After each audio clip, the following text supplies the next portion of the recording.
To another episode of The Thoughtful Bro. I'm here with the legend, the man himself, Scott Turow. I can't wait to have this discussion about all things with his new book, Presumed Guilty, and all things with the series, Presumed Innocent. But a few words before we get started. We're here live on A Mighty Blaze on Facebook and YouTube. As always, on The Thoughtful Bro, we're always here talking about what makes great books tick, what makes great authors tick. And if you don't know about A Mighty Blaze, we are an all-volunteer initiative connecting writers and readers virtually. We are never asking for money on A Mighty Blaze. If you want to show us the love, just follow us on social media, tell your friends about us, and repost us. But if you are in the mood to spend money, I would suggest you spend it on legal thrillers written by the master of his craft, Presumed Guilty by Scott Turow. Just open a browser window, buy it from bookshop.org. It's a wonderful book. He is on his game like never before. We'll put a bunch of links to buy that in the chat. If you want to ask Scott a question, go ahead. It will make its way to me eventually, and we'll get to some questions at the end of the interview. But here's a little bit more about Scott. He is the author of 13 best-selling works of fiction, including his acclaimed debut novel, Presumed Innocent. In 1990, Presumed Innocent was turned into a film starring Harrison Ford, which was hailed as a classic of the legal thriller genre and really a classic of cinema in its own right. And it went on to become an enormous critical and commercial success. In 2024, Presumed Innocent was remade as an Apple TV miniseries starring Jake Gyllenhaal, and the remake was also a critical success and is now renewed for a second season. Scott's books have been translated into more than 40 languages and have sold more than 30 million copies worldwide. His latest book, as I mentioned, is Presumed Guilty.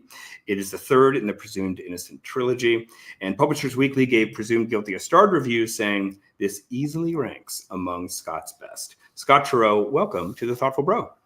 Thanks, Mark. Appreciate you having me on. Oh, this is going to be fun. So let's talk about Presumed Guilty. This is the book that's just come out. I'm just kind of curious, is this the end of the story of Rusty? This is like the third book in a trilogy?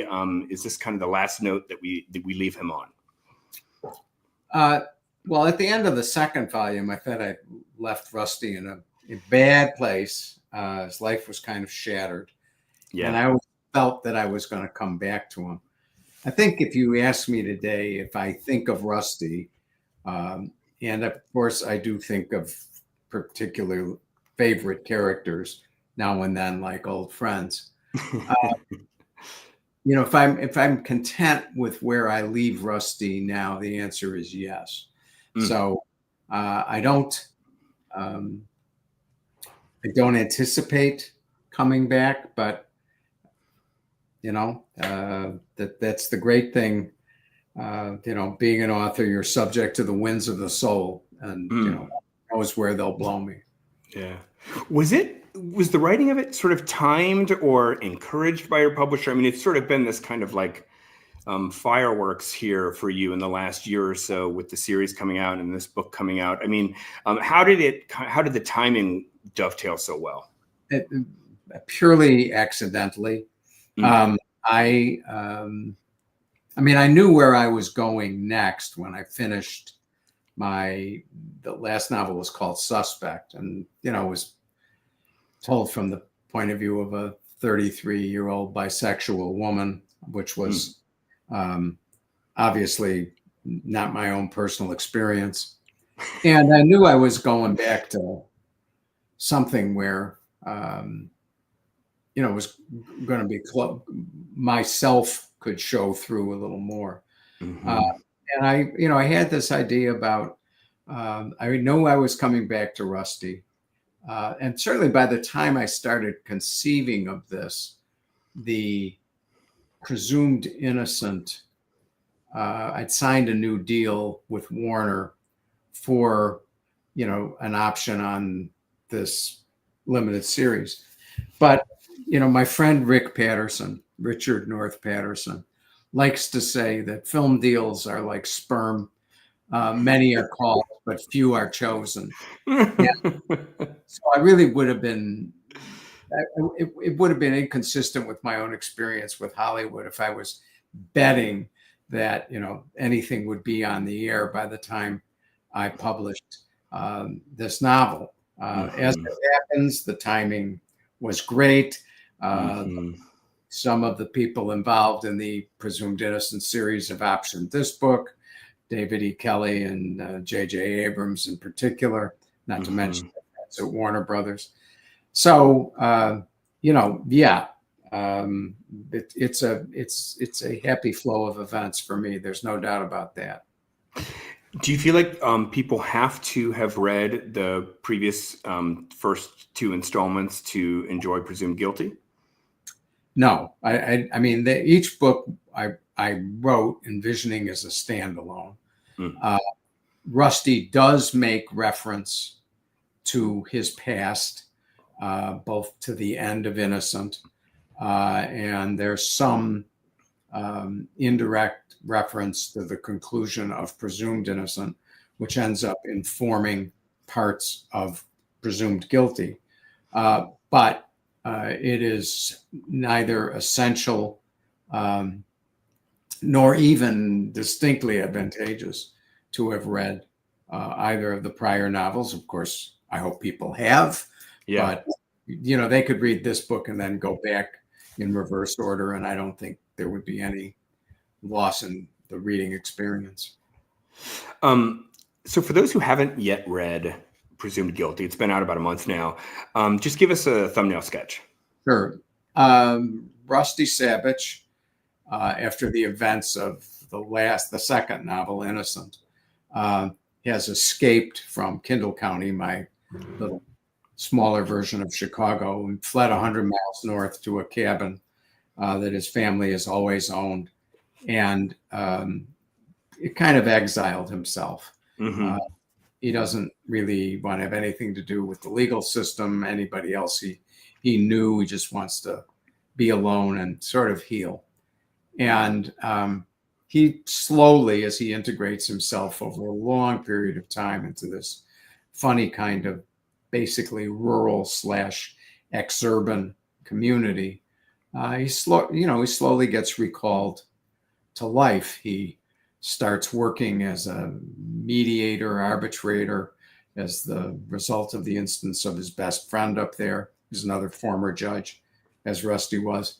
And then he meets a woman who he finds that he's absolutely crazy about, and with whom he manages to lead a much more contented life than he had at any time in the past. And all of that is going swimmingly, but for the fact that his fiance's adult son, Aaron Housley, has been forced to live with them as a condition of his probation on drug charges.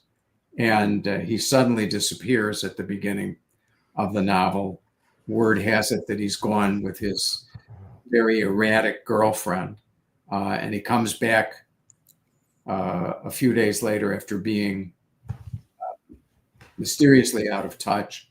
He's got her phone, says they had a horrendous fight, and he left her, up in the wilderness.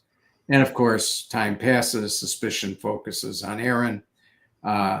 Eventually, he's charged with his girlfriend's murder, and B, Rusty's fiance, insists that Rusty, is the right person to defend Aaron. He has no experience as a criminal defense lawyer, not enough to speak of anyway.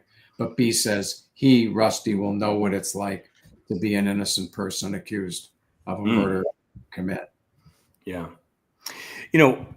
Really at the heart of Presumed Innocent, and this book as well, I found, is relationships, and how relationships sort of warp or put pressure upon the wheels of justice sort of functioning properly. And I just kind of curious for your take on that. Is that a fair assessment, that that seems to be something that really drives you as an artist, drives your plots, is the way that kind of for example, all the people that you just mentioned, all the characters that you alluded to, they are all deeply related to one another and all sort of involved in the trial on one side of it. Talk about relationships and how that interface with justice is so important for your writing. Yeah, well, my view of the law, Mark, is that it's a noble institution. And I think the law, for all of its failings, and it has some, and some are systemic, it is trying to make the little bit of life that we can control. It's trying to make it fairer, and I think that's a noble undertaking.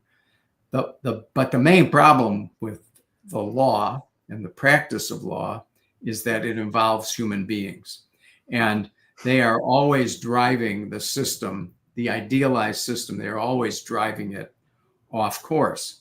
And one of the ideas, of course, that I had held on to for a long time was about what happens in a family when somebody is accused of a serious crime. Mm-hmm.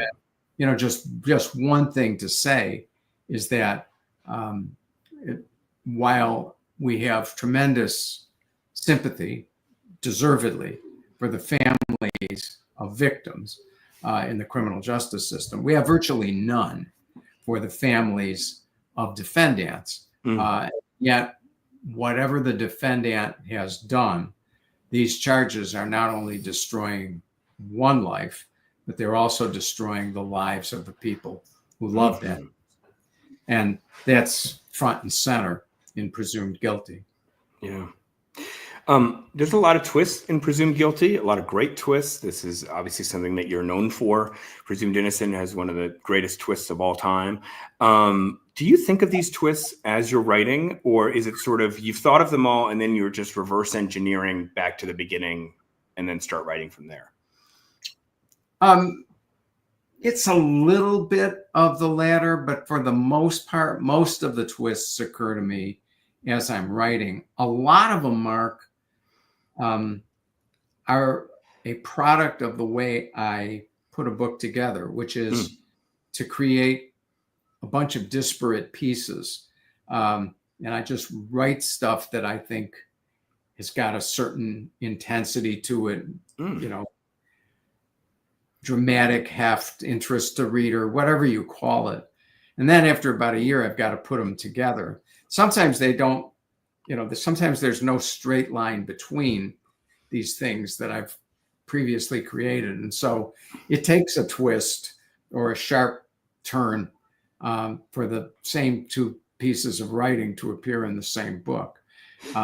So some of it's, some of it is just a product of trying to make things fit. That is interesting. I mean, in retrospect, thinking back over the book, which I read over the weekend, there's great emotional moments in Rusty's relationship with Bea that sort of, I feel like, come out of nowhere and that like sort of linger. It's not just a plot point. It's like we're digging into this relationship here.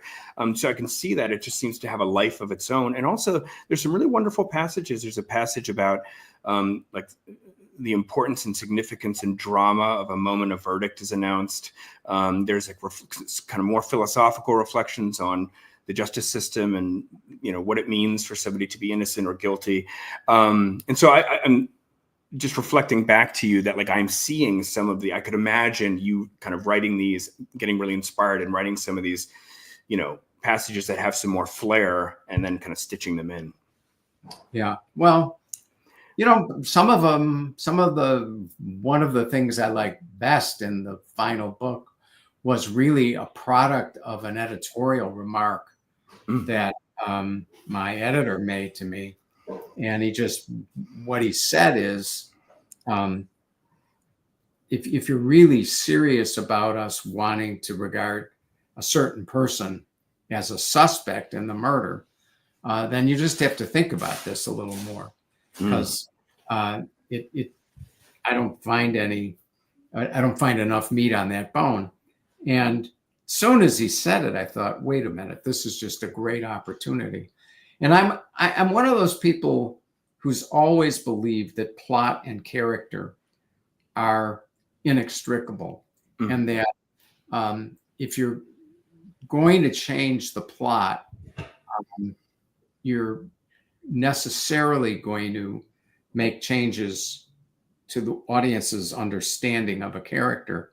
Hopefully, those changes are going to deepen the reader's understanding of the character in question. And I felt that's the way it worked out in Presumed Guilty.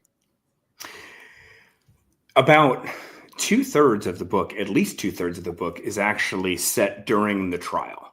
And it really got me thinking as I was reading through it, how preparing for a trial and being, a prosecutor who's bringing a case or a defendant who's defending a case seems like it has a lot in common with writing a novel. Just in the sense that, there's a whole period of research. There's a period of like, do we have the case or not? Do we have a novel or not? Then there's like, you got to understand it from all sides, understand the motivations of all the characters. Then you got to think basically about how to tell a story. And you have to captivate an audience. You have to make the audience believe you. And I was just wondering if you had any thoughts about that. It's from the way you're nodding, it seems like maybe that has occurred to you as well. Yeah.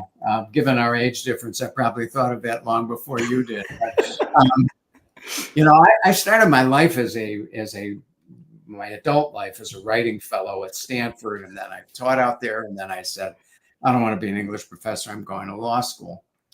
But I always went with the ambition that I was going to continue to write. And I remember standing in a courtroom and realizing that what you just said, namely that trying a case, especially as a prosecutor, because you got to have a story to tell. Mm-hmm. It's got to be a story that's going to interest a popular audience, whether you call that audience readers or the 12 folks in the box that we call a jury. And more than that, I could learn something from trying cases that would bear on my life, my would-be life as a novelist. And so, it goes both ways. But yeah, a trial lawyer is an author. She or he is telling a story. It's a story told through many voices. We call those voices characters in a work of literature and witnesses in a courtroom. And again, as I said, there is a premium always for either the author or the lawyer who can tell a story where the audience always wants to know what happens next. Mm-hmm. They want that story to be complete, and they want to be able to fill it in for themselves. So one thing that's incredible about you is that, and I'm not trying to throw shade at other legal thriller writers, but I think you stand out among folks in your genre as somebody who has done some really incredible and very high profile legal work in your career, like very high stakes stuff. And I guess my question around this is and throughout that, you were also writing novels. I mean, you sort of were doing both at once. And so I guess my question to you is, what did you learn from being a lawyer that most helped you write novels? And what did you learn from writing novels that most helped you become a better lawyer? Well, in terms of what I learned from writing novels that was helpful as a lawyer, that is basically, the empathetic piece of it and understanding what makes other people tick. And you do have to have some understanding of this as a prosecutor, because very often when you're talking about trying criminal cases, you're getting people to tell on each other. And most people with any sense of shame don't like to do that. So you have to be empathetic to where they are coming from. And beyond that, going the other way, I learned a whole lot from trying cases that was valuable to me as an author. There's a saying that there's always, for the jury, it's always opening night, meaning that no matter how schmaltzy and time warm certain things might seem to you as a lawyer who's watched dozens of cases tried, some of those stunts always work in a courtroom that hasn't seen them. Give me an example of a good stunt that always works. Oh, well, the defense lawyer, in order to make the jury think that he's not this incredibly smooth number who's just trying to pull something over on him, will often stand up and drop his papers on the floor and look, oh, what a hapless schmo I am. I can barely get out of my chair. And you see this stuff for the fourth time, and you're like, oh God, he's done that. The last three cases I tried against Objection. him. Judge, don't let him do this again. It's all in that. So, but it works. And so some of the staples of storytelling, like the sort of cliffhanger endings of novels, which is something that I might have